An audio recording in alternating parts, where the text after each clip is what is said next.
add in some grit and fine sand particles. Once they're on the ground, you put them down with a sledgehammer and they form a good solid base, and one that allows moisture to escape. Once I've dug out the soil from my path, allowing enough depth for the topping, it's good practice to lay down some landscape fabric, as this will stop those weeds coming through later on. Next, I'm adding scalpings to a depth of 5 centimetres or a couple of inches.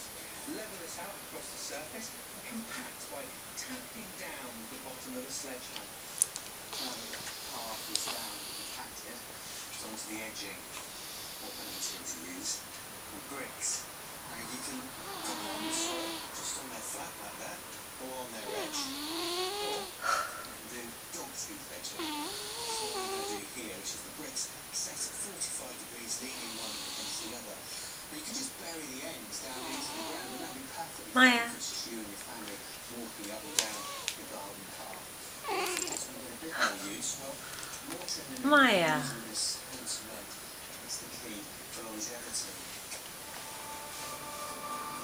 To make up the water mix, I'm adding water first, followed by 4 parts sand to 1 part cement. Once the mix has reached the consistency of whipped cream, the water is ready to use.